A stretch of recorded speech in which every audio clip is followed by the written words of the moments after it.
We're back, third period action from MacMorran Fieldhouse. And yeah, you are reading that scoreboard correct. It's 7, sorry, I'm the one that's not reading it correct. You're reading it correct. It's 8-0 St. Paul's.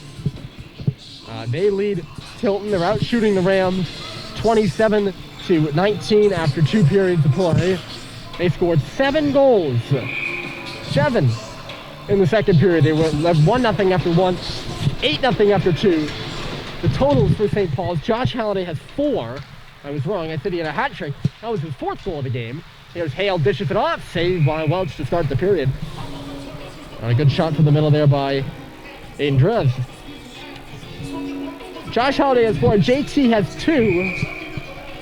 Sam Seibold has 2. So the Halliday brothers comprising 6 of the St. Paul School's 8 goals here in this contest. And a much beleaguered Big Red team having some fun out there today. These are 2 teams that are both shorthanded. St. Paul's playing with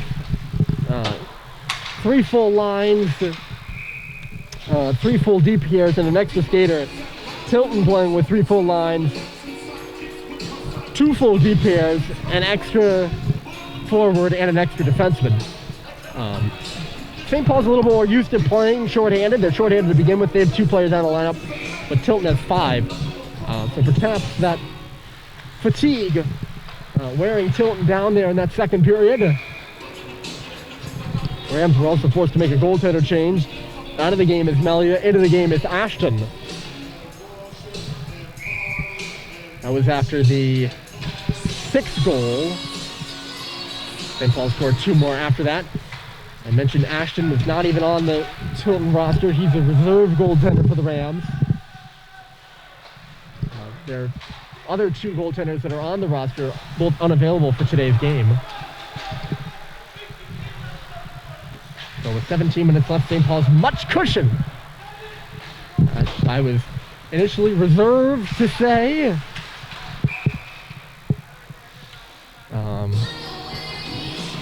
But they just kept building that lead, and they never stopped in the second period.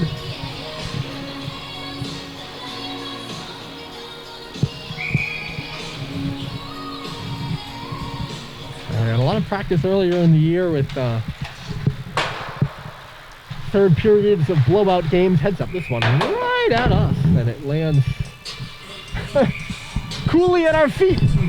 That puck, shot out of play by Brad Cox. Got a lot of practice with blowouts. And blowout. St. Paul's was on the other end of. They're up in this one. That's a nice change. And I think I'll comment more on this later here as Bryce Taylor comes in and chasing down that puck right now. Tilton can't clear the line. Good step up there by Bohan to hold it. Terry goes into the near corner. Matt Grady is there. Here comes Fontaine the other way. Trying to get around Henry Young, but he blows an edge. They're going to call a penalty against St. Paul's, but it might be more of a pity penalty than anything.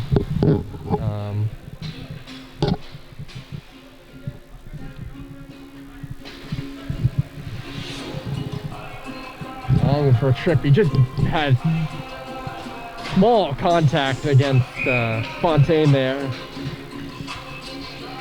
Tilton 0 for 2 on the power play so far. See what they can do here. Maybe get on the board. I think it's important to... I'll wait again. I gotta find the right time to address this. Good opportunity for St. Paul to work on the PK as it's gobbled up there by Welch. And Dan Murphy still not backing down. His team up 8-0 and holding them accountable on the penalty kill nonetheless, even though they could concede a goal. But, you know, that's what this game is about, is trying to be the best you can be, and there's no reason to stop trying on defense, I guess, even though you're up by a touchdown and a 2-point conversion. Using the football, of course, the national championship on Monday between the Georgia Bulldogs and Alabama Crimson Tide. I doubt we'll be seeing an 8-0 contest in that one. Or if it is 8-0 at any point, it won't be for long. Minute left to go in this Tilton power play, and curling back with it there is Tice. They come into the zone now. Just onside there is Hale, but carrying it on the far side before dropping it with Baraldi. It's stolen away by Roberts, and he'll come up the right side. Watched there by Tice. Both players go down. It ends up being Roberts who gave Tice the best of that hit. And Tice went in for the hit, and Roberts took him out of the play. To the front they go. Here's Hale, and he's stopped by Welch.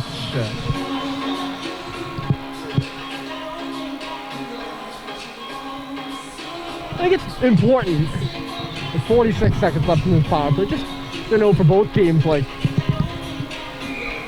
St. Paul's isn't necessarily 8 goals better than Tilton, you know.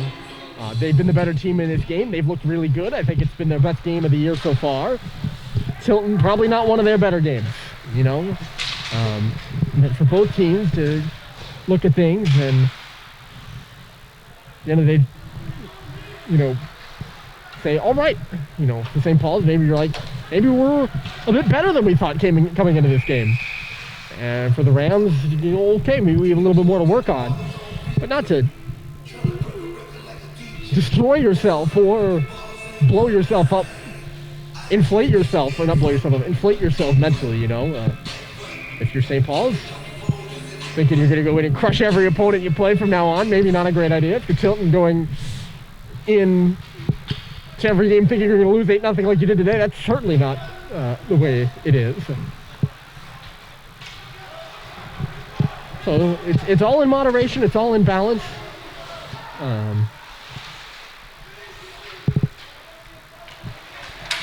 Obviously, game not over yet entirely, but just saying, if a result like this holds, I mean, St. Paul's did score 7 goals in one period. If Tilton scores 8 in this period to come all the way back, that would be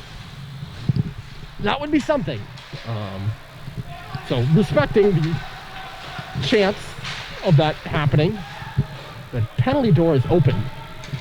The St. Paul's player must have, I don't know who was in the box, Ong must have left the door open.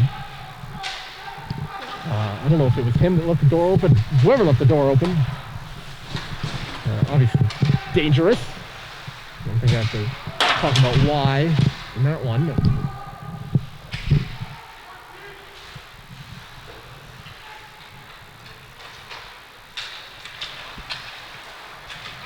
turned around, here's JT, the shot, and it went off a leg. But yeah, just, you know, everything in moderation. This win, potentially for St. Paul's, you got to take it moderately, and the same thing for Tilton.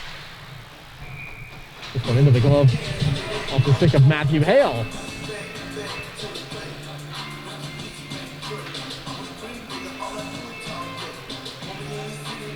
That being said, though, I don't mean to understate the importance of this game, especially for the confidence of the Big Red. I'm not saying they should, you know, not say, okay, this is a confidence boost, because of course it is. Of course it is. So, especially the goal scoring department. As they have been able to do that in this game, I think we've established that. Bryce Terry goes crashing in there on the forecheck. There's Grady to the front. Terry was looking for a tip there, and it just went off the, might have gone off the stick of Terry, actually. Out of the line, Ong and Biggs both slapping away for it. Terry on the boards, but trying to come clean off the wall there. He could not. Back for Ong. Now good pressure here by St. Paul's. Great save by Ashton on the shot from the line. He saw it all the way and able to gobble it up for a face-off with 12:30 left to play in the period.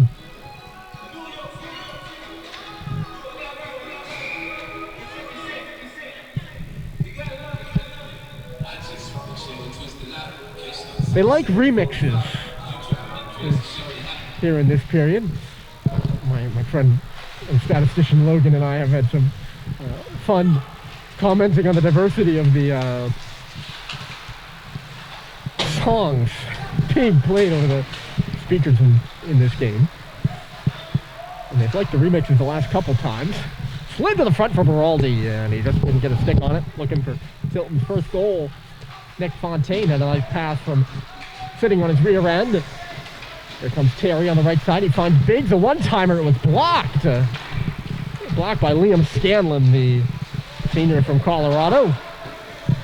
Brady pops up just in time to hop over the bench and I'm sorry for laughing openly at that, but I think that's what you got to do. Yee and Brad Cox collide with each other. It's a harmless little collision. Thankfully, neither of them hurt. Harmless collision in behind the net. Didn't see each other. Go figure. So this game, of course, as I mentioned off the top, rescheduled from January 4th, originally to January 31st, a Monday, and then from January 31st to today, upon the cancellations of both teams' games today. Tilton was supposed to host Milton. Tilton. St. Paul's supposed to be on the road at Exeter.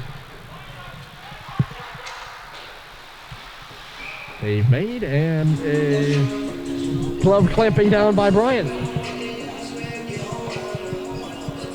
Tilton had 2 of their games before the holiday break postponed. So they only played 2 games before going to the Brooks Figure tournament. They won them both. They beat Stansted and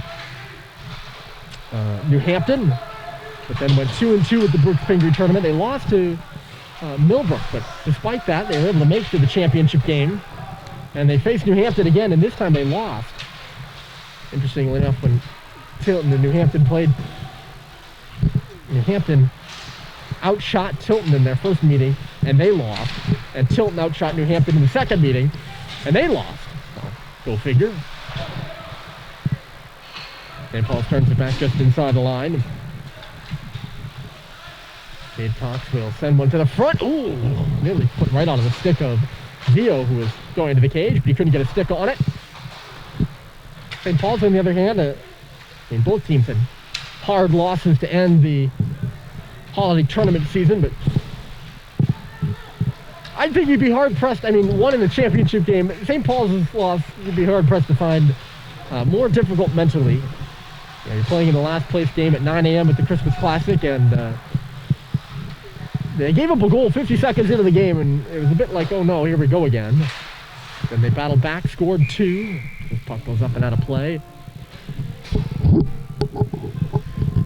Battled back, scored 2 goals, and took a lead 2-1 into halftime, but ended up falling 2 late goals by Trinity Pauling.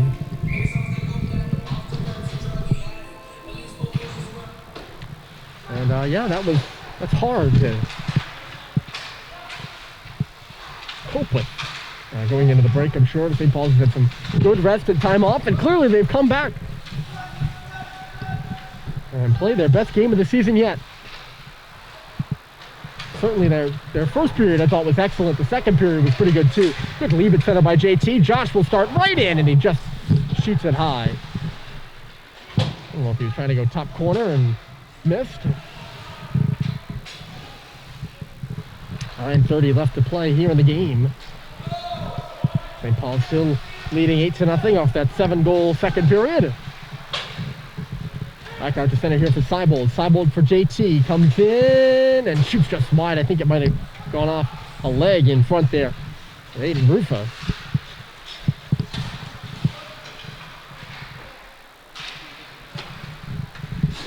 Back the other way. Here comes Seibold off the wall. He lasers that one high and wide. Head of the Babson next year, Sam Seibold is. Here's Brad Cox.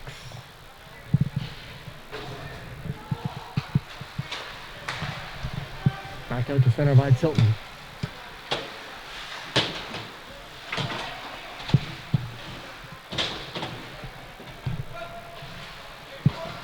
Cox digs it off the wall, and Brad will feed Bryce Terry up the left side now. Terry leaves it, couldn't find Matt Grady, who's rubbed out hard on the wall by Aiden Drajevich.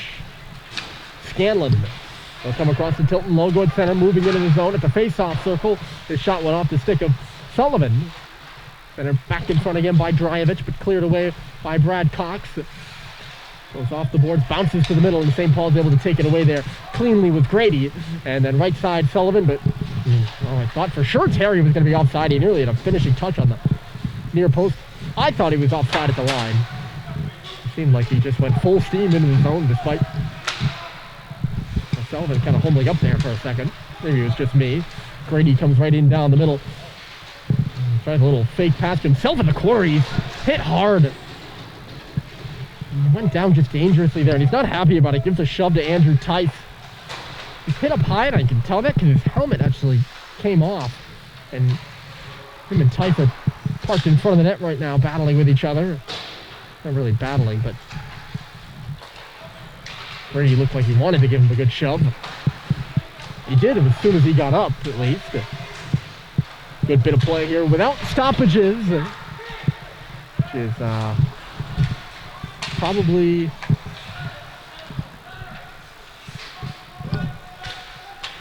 par for the course. Had to find a good descriptor there.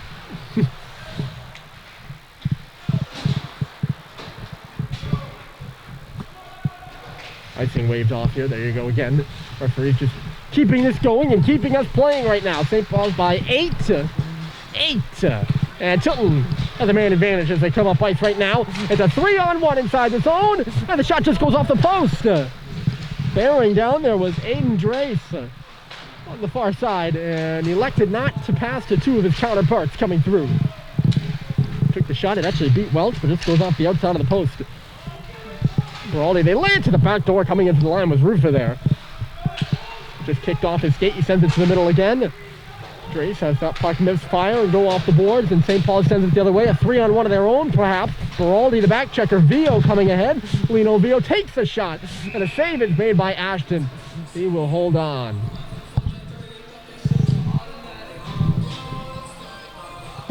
So, after this one, St. Paul's will head to Holderness next Wednesday. Of course, everything is up in the air to the last moment. It's all barring, positive tests and COVID cases and all that. But the plan is, and the hope is, that St. Paul's will take on Holderness on Wednesday.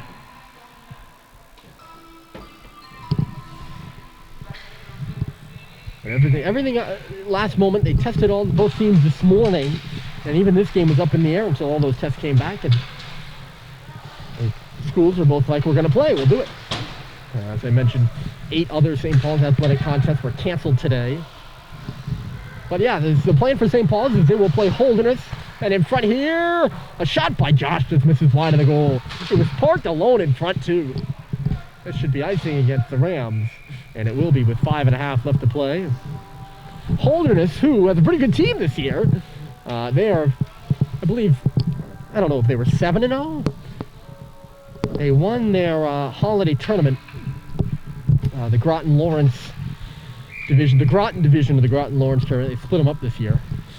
But yeah, Holderness is the only undefeated team left in prep hockey currently.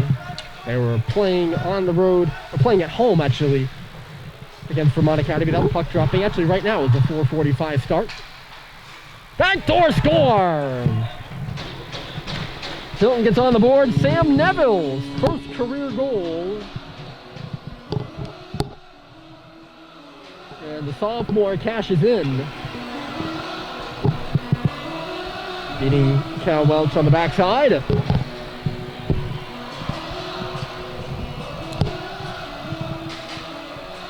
Neville wasted no time getting that puck into the back of the net.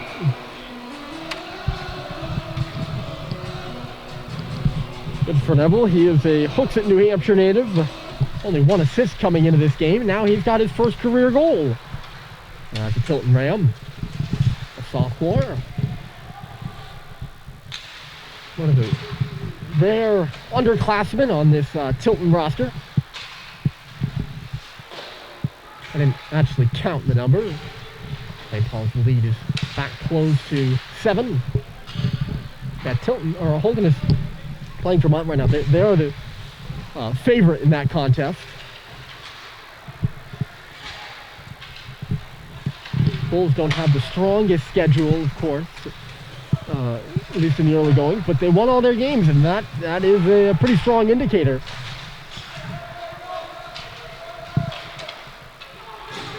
Tilton pressing a little harder now with 4.5 left to go, trying to end this game on the right note. One underneath Cal Welch. A game that really went off the rails for him in the second period. St. Paul's had scored, I think at the time, it was their second power play goal, with their third goal of the game. St. Paul scored early in the first, then really early in the second. They had to kill off a penalty. They killed it off. They're leading 2-0 and added a third on a subsequent power play that the Big Red had. And it just kind of went downhill from there. The next 5 goals were in quick succession following that. Panado looks right side, but Roberts perhaps actually... The pass from Panado went to Roberts, but I think Panado was actually pushed offside.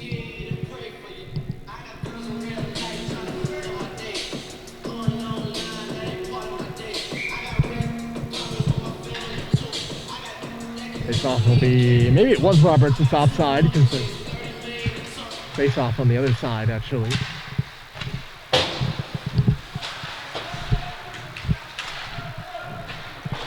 Tapped in on the backhand by St. Paul's. We're down to 3 minutes and 40 seconds left. Out to center, the Rams will move it, but they can't make a clean zone entry. Now they will. Into the zone comes Brennan. He's all tied up. Couldn't get past the face-off circle, but chased for there. And then Henry Young comes up with it. It's got room to skate with Jack Roberts waiting on the blue line. He leaves it to him. Roberts, so he's hammered it. Taken hard out of the play by Patrick Poirier, who came charging across, and they're going to tab Poirier with an elbowing penalty. I think that's a fair call.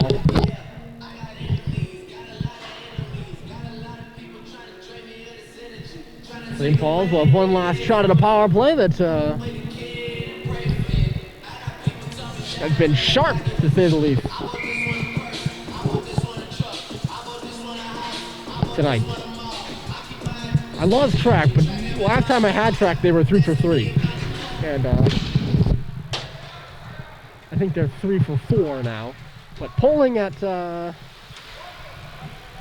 100% or just less than 100% is a great improvement for that St. Paul's power play that was sitting at just 5% coming into the game.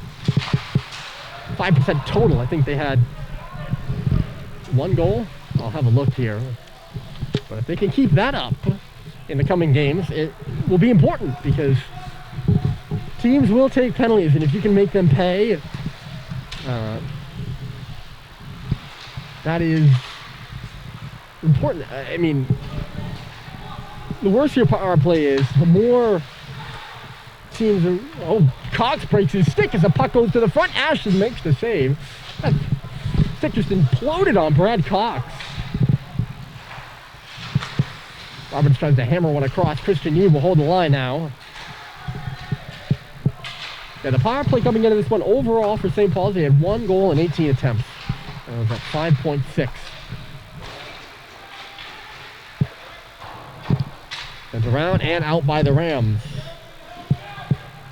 45 seconds left to go in the man advantage. But yeah, like, if your power play's bad, teams will feel free to take penalties, because if they're taking penalties, you know, and means they're checking you tightly, which means you're probably not going to score as much, you know. But if teams can't touch you, or they're afraid to take penalties because your power play's so good, they're probably going to be less inclined to touch you. And if your gaps are going to be bigger, you're going to have more space to work with. So it's important to have a good power play, and St. Paul's power play has been really good.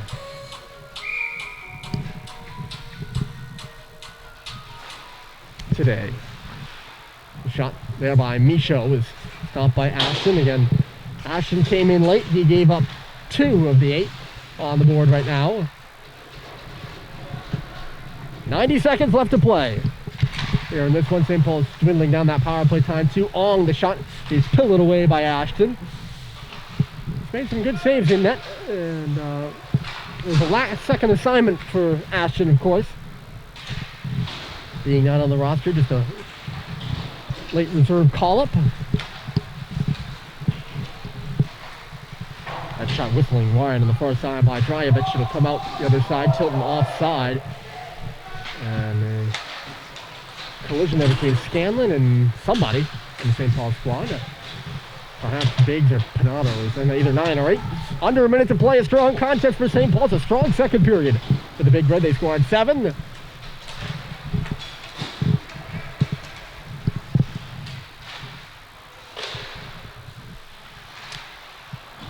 And the hope is, as I mentioned, I'll reiterate, I think the biggest takeaway from this game is, you know, St. Paul's not 7 goals better than Tilton necessarily, but they played their best game of the season today, and that is cause for confidence. And if you're Tilton, you take the result as it is, and as soon as the final horn sounds, you're moved on to your next game. You're, you know, thinking about the next team you play, because you're not an 8-1 loss team, that's for certain, and I think they've showed that here today. They play Andover on Wednesday at home, so a great opportunity for the Rams to turn it around. St. Paul's will go play Holderness on Wednesday on the road. That's it from Tilton. 4 goals by Josh Halliday, 2 by JT Halliday, and 2 by Sam Seibold lead St. Paul's in an 8-1 onslaught over Tilton. That's your final, folks. A 7-goal victory for the Big Red over the Rams. Hope you enjoy the rest of your Saturday. It's beautiful. It's cold. Get out in the snow. Maybe build a fort or something like that. Enjoy it however you might. 8-1 again. St. Paul's over Tilton is your final. Signing off from MacMorran Fieldhouse, my name is Ryan Murphy. Have a great rest of your day, folks.